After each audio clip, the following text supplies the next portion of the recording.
Three bells in a row from Tenpole Tudor on Revenge of the 80s radio. Edward Tudor Pole was the frontman of the band. He has some new music again and news about an upcoming Tenpole Tudor, or sort of a variation of Tenpole Tudor album. And Ed's here to talk with us now. Welcome back to Revenge of the 80s radio, Ed. Hello. Chris, nice to talk to you again. And hello, listeners.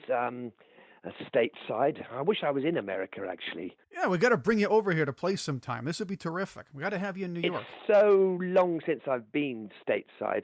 And I was hanging out with Steve J. Conte, who's been playing with Michael Monroe. And he did a gig in London. And it'd be great to do a gig in New York. It would be great to have you here. Plenty of places to play as well. So make that, maybe we'll see if we can put a tour together for you. How about that? There's a new band, and they're called the Tenpole Tudor Vikings. That's interesting because you do continue to record solo music these days. Listeners can hear about your career history in an interview we did a while back. It's on our YouTube channel, Revenge of the 80s Radio. But I see you have a new Tenpole Tudor lineup, or at least something that's a little different. The Tenpole Tudor Vikings, which you just mentioned, and the new album's coming out with that. What's happening with it? I'm the only non-Norwegian in the band. It's quite a bizarre project. And they decided to record their favourite Tenpole Tudor songs. But I'd be singing on it. And we did some gigs. We did a very successful gig, one festival out over there. And we said, let's form a band. And then, let's record the music. And we've got two girl singers. And they're absolutely fantastic. And the girl singers, they're the way forward for the band. I'd never thought of having a girl in the band. But my word, this fantastic. Well, some of those girls can rock, I'll tell you that. You're not kidding. And Rita Kay, for instance. Man, she's the best singer I've ever heard, including everyone, Well, tell us about the lineup. Well, there's two girl singers, Rita Kay, Ellen Christensen, and between the both of them, you've got everything. And they do all the close harmony work. And, so they've chosen some old Tenpole Tudor songs. We've done a new version of Swords. And what we have done is a version of Who Killed Bambi. That's something. A sort of live version. You remember that one? Yeah, that's a classic. While we're on the subject, I wanted to get to this here. Again, we talked about your career earlier, but we didn't get to delve into that song too much. It was from the great rock and roll Swindle, as many of our listeners would know. But how did that come together, and how did you come up with the sound and vocal style for that particular song, Who Killed Bambi? Well, there was I living in a basement squat in London, and someone rang me up and said, you've got to audition for the Sex Pistols because Johnny Rotten's left and you'd be perfect. I said, yeah, where is it? And so I went to the audition. Then they said, okay, you're the new singer. And then I met Malcolm McLaren, and the very first thing he said to me was, write a song called Who Killed Bambi? And I thought, well, how does he know I can write songs? I thought, bloody hell. I thought, what? So there was I, as this kid. I went back to my basement squat, and I was sitting in the bed with the guitar, thinking, what can I write? Okay, Who Killed Bambi? So I started going, Who Killed Bambi? Who Killed Bambi? Who Killed Bambi? I thought, well, that's a good bit. I didn't know what I was doing at all. And so that's how it started. And eventually, there's a long anecdote about that, which I've told many times before, but skimming to the end of it, then they got an arranger in and they put it to an orchestra. But not so long ago, I was playing in Gloucester with the Vibrators, and they had a young American punk girl as their guest. And they said, do you want Ed to be in our photograph?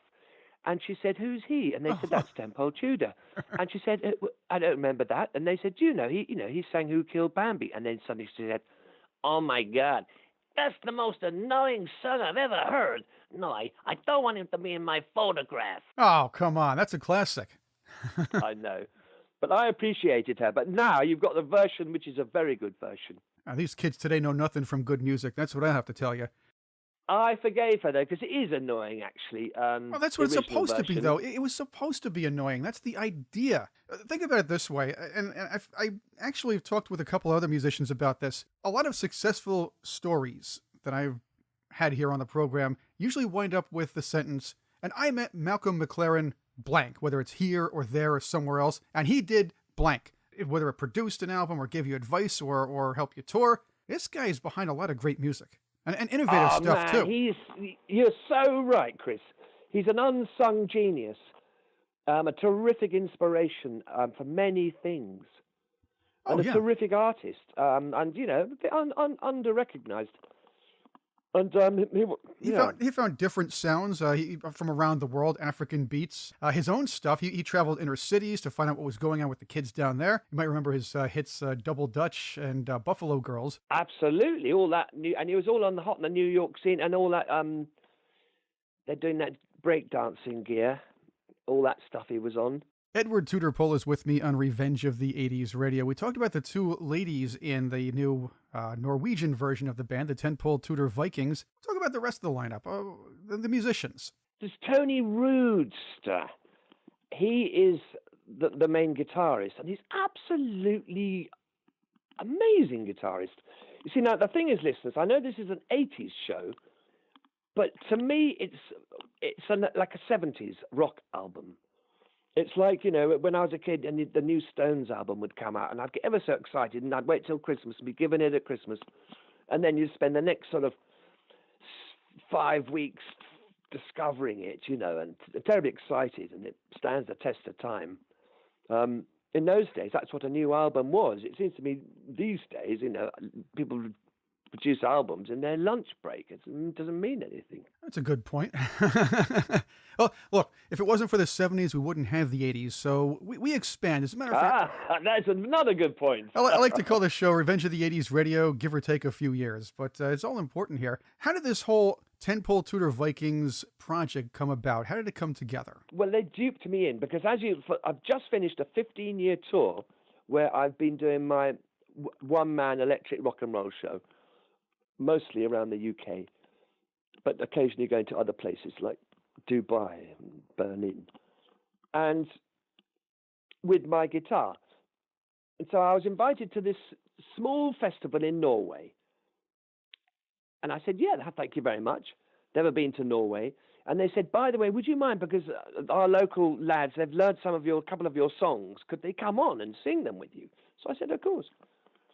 That's great. Often happens, the band, local band comes on and does Swords of a Thousand Men. Oh, yes. At the finale, But when I got there, this band was fully rehearsed to 3 singers, close harmony girl singers, 2 guitarists, bass, drums, fully rehearsed, and they'd learnt 11 of my old songs. So, the solo gig went pretty much out of the window. I played 2 songs on the acoustic. And they, come on, let's just have the band on. Oh, they must have been fans of the Wonder Bar video with all the Viking stuff in there. So, it had to be. Well, they essentially they tricked me into going back to the old band format. But it was all like, oh, let's wow! I mean, everyone loved it so much, and it was like Judy Garland and Mick Rooney movie, Well, let's form a band, yes. And then I thought, well, let's re-record all the old numbers, so we owned the whole lot. So that's what we did. So for the next year, that's what they did. I was in England, and in their snowy covered chalets in the middle of nowhere, they re-recorded all. They did an amazing job. Some new songs, some old. And I used to fly over to put the vocals on, and then the girls would put their vocals on. And it's ready for release now. And it's coming out this spring, you're saying? Yeah, it's meant to be coming out in April. But when I eventually heard it, because I wasn't familiar at all with it, because I wasn't, on hand. Normally, I'm completely on. If I'm doing a song, I'm mother hen, But this is different. It was taken out of my control, which is kind of odd. But when I'm listening to it, I mean, I fell in love with it. We play it all the time. I played it to death. It's one of them. It's really great when you first hear it. Well, I mean, it's still great. But I've heard it about 1,000 times now. Now, you said there's old and new music on the album. That's right, old and new. So we got 3 bells in a row. We've done the new version of that. You should hear that. It's got a horn section, man. Oh, a horn section makes everything better. That's my opinion. That's well, yeah. That's the way it is. They're sort of like superior to mere guitarists. The horn section's definitely senior in rank and better paid, I think you'll find. Oh, and quite rightly so. Well, there's less of them around, I guess. Oh yeah, no, I always admire. I mean, well, if you can afford a horn section, then you're doing well. Yeah, and they don't have to bring that much equipment either. That's even better. Yeah, but they did it all. They did it all for me in Norway, and I'm impressed. But it's funny. It's about like here. So what do you think, Ed? Well, I'm thinking great, but in a way, it's not like my band. It's not like I'm Mick Jagger and Ed Stones because I'm not a main generator of it.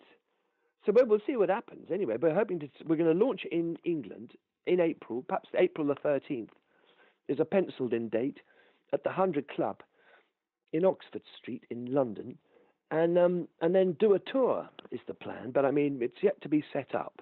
So you're the first people to know about it. Well, you heard it here first. A tour is coming after the album comes out, and of course you'll have to keep an eye on what's going on, though. We hope so. We hope so. You know what it's like. It's hard to put these dates together. As we talked earlier in this interview about getting you down to New York, but I'm pretty sure it's tough to make all the arrangements from overseas and then having to come here and make sure the dates kind of coordinate, because it still has to be worth your while to get down here financially. What, you mean America? Yeah. Well, absolutely. And it's going to be released in America as well. I mean, I'm not in charge of all that management side of it, but the deal they've got for it is going to include America into its distribution. And the LP is going to be called Three Bells in a Row. We'll be playing that here, too. Which is funny, because you've just played it. That's right. We did play it. See, we predicted what was going to happen. That's what it is. We have... Yeah, but I hadn't told you that when you did. So that's amazing. Isn't that kind of psychic? Across the Atlantic. ESP. Absolutely. Right. It works, folks. It does work. Well, right now we have ETP on, Edward Tudor Pole, with me on Revenge of the 80s Radio. Very good, very good. You're back in front of the camera too, Ed. I did not want to forget to talk about this. And I hope I don't get this. I hope I don't pronounce this horribly, because I probably will murder the language. Schadenfreude? I know to what you refer. Well, it's a German word, and Schadenfreude. I was close. And it means taking pleasure in other people's discomfort. That's what it means. Now, you play a landlord. Well, I was walking along round my corner, and then suddenly I met Steve Sweeney, who I'd worked with about 30 years earlier. You'll know him. He was in Lock, Stock and Two Smoking Barrels. Yes. And he's an actor and an incredible character. And I really liked him when we worked together. But, if you don't work together, you don't see each other. And it was like we just met the previous day, and he said, "Oh, Ed, you'd be perfect. You've got to be the landlord. You've got to play the..." So in English, it's, "You've got to play the Irish landlord in our film." I said, "What film?" And they've been sort of home making this film for over 5 years. It's got Ronald Pickup's son. Ronald Pickup, the actor. And he's the director. But I don't know what it's so I agreed to do it for like, $10 a day. Yeah, why not, right? It looks like fun. I'm the Irish landlord, and they have high hopes of it, but it's not through the woods yet. They've finished all the shooting, bar a couple of scenes. But that's just a sideline for me. I'm really not an actor, and that is not my turf, acting at all. Oh, you've been in a lot of good stuff, though. Let's not be too humble. I mean, you were in Game of Thrones, and you were, in a Harry Potter movie. It's on DVD. I know they had to eliminate it for the movie, but it's on the DVD. So a lot of good stuff. And another question, though, while we're doing this here, have you kept up with the motorcycle skills? No, I was 17 years on a bike. And I was the best rider in London, I thought. But you can't measure these things. But no, when I smashed it up, it was the day after press night of the Rocky Horror Show at the Piccadilly Theatre. I was driving back. I just had 2 beers, along Regent's Park. It was summer. And then this car just suddenly, it was a parked car, suddenly turned out, and I smashed into its driver door. Ooh. And rolled in the air and landed. But I just had a brand new helmet for the first time in my life since the original one. So I landed on my head, which is great because I wasn't wearing anything else because it was summer. Right. And I thought, this is a jolly good, nice helmet. What a great landing. It didn't apart from a few bruises. So I haven't ridden since. See, kids, that's a PSA. Always wear a helmet. That's really important, okay? Always wear. Absolutely. It's definitely, I mean, it was the law then, but I mean, I think it is a good idea, a helmet, yeah. We actually have a couple states, or at least one state, I think it's Pennsylvania, that you're not required to wear a helmet. Really? As a matter of fact, a star quarterback on the Pittsburgh Steelers, Jake Roethlisberger, got into an accident while not wearing his helmet, and he was out for a long time. He's still playing football, so it was a bad accident, I'll tell you that. And you got to wear the helmet. That's all I can say is wear the helmet. Well, yeah, but in a way, my sympathies with Pennsylvania are in that in England, when you were allowed to ride without a helmet, which I remember, you did wear a helmet because you're sensible. But it's kind of nice for it to be generated by your own common sense rather than a government. Well, it's insurance, really. Yeah. Of course, it's the right thing to do. There's no argument about it being the right thing to do. But it's in the manner that you're ordered to do it that sometimes is the principle of things. Edward Tudor Pole is with us on Revenge of the 80s Radio. We're going to play another track of yours, a new solo cut, The Farmer. It's a neat story, too. Tell us about that. Well, you know, see, because I'm playing all the time, you get a little idea for a song. I mean, very occasionally a song will come out all fully formed, but often you've got to chip away at it, and this was one of them. It took ages and ages, and I couldn't put it down, and I thought, it's no good, but I kept, and then I recorded it, and I thought, this is not quite right, and then I thought, what's right, and then half of it's good, and even now, the introduction is not quite right. I've got a better intro for that, which we played recently, because I did a gig for Chas Hodges, memorial gig. Do you people in the United States know about Chas and Dave? Oh, we do, of course. We're not that stupid over here. Well, you know, Chas died, Chas Hodges. Yes, we did hear about that, yes. And so his son and daughter put on a memorial concert, because, you know, he was been going since the early 60s. Had Jerry Lee Lewis, he played bass for Jerry Lee Lewis's band when he played in England. And I was friends with him. And so, I'd sent him the demo of The Farmer, which is the demo that you're going to hear. I sent it to Chas because he was always interested in my songs. He liked my songs, and he was a very nice chap, you know. So I sent him it, and he was chuckling away at it just before he died. I mean, I'm sure it didn't kill him, but his daughter said, "So let's learn it," because his son plays drums. She plays the keyboards. So we learnt it and played it at the Shepherd's Bush Empire gig for the memorial thing. But the only reason I'm telling this story is because also at the memorial concert, everyone had 2 songs each. Who should show up but Eric Clapton? And I was impressed there because, man, when I was a kid, he was like a rock hero. You're bringing out the big guns there for this one. Well, yeah, I was impressed. I thought, blooming heck, Eric Clapton. That was fun. The Farmer tells a neat story, though, and I like following him around the road. The poor guy breaks down. What was your inspiration for that story? Well, it's interesting because there's no sex in it. Both characters are probably, they're not very, both are quite old. One's 80, one's maybe 60. It's kind of like the Good Samaritan story, in a way. But the octogenarian who rescues the man whose van's broken down, the guy who can fix the car. Basically about a potato farmer who breaks down on the way to the market. And an old man comes along and mends his van. And then he says, "Can I have some potatoes in return?" But the farmer, he says, "Well, you can, but only a 10, only up to 10. Oh, well, come on. Mean of him. Yeah, I mean, a guy comes in, fixes your car, you know. You only give him 10 potatoes, give him a box, a whole thing of them, a whole bag or something like that. Exactly. You wouldn't be able to get to market without them. You would have been stuck there. The potatoes would have gone rotten. So that could have happened. Oh, well, yeah, that's another. You don't want too many, because after all, the octogenarian lives on his own. So if he had a whole... Anyway, I think he was quite happy with his 10. He took the 10. Oh, he could make a couple bottles of vodka, I guess, you know. So the farmer is not entirely a sympathetic character. No. Ed, once again, the new album, the Tenpole Tudor Vikings, that's the new version of the band, the Norwegian version, if you will. Got some new stuff and old stuff. It's called... 3 Bells in a Row. Yes, 3 Bells in a Row. As far as the old stuff and new stuff, What surprises might your fans find in this album? You'll find revisiting of some of the old favourites, but it was entirely up to them which songs they chose. So they didn't always choose the most obvious ones.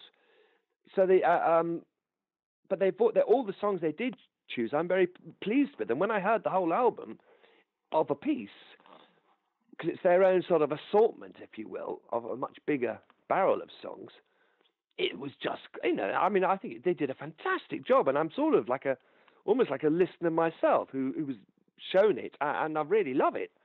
But I can't really take much credit for it. I can take credit for possibly writing the songs 30 years ago, or I know some of them are new. The newest ones are like this year or last year. But apart from that, it's all their work. Edward Tudor Pole, thank you again for coming out with us again. We're looking forward to the new album, looking forward to hearing about your tour coming up, and, of course, other great solo stuff. I'm really looking forward to all of it. Well, thank you kindly, Chris. Great pleasure talking to you, man, and hello to everyone. Always a pleasure, and let's play one of the new tracks, as promised, Ed, The Farmer, new from Edward Tudor Pole on Revenge of the 80s Radio.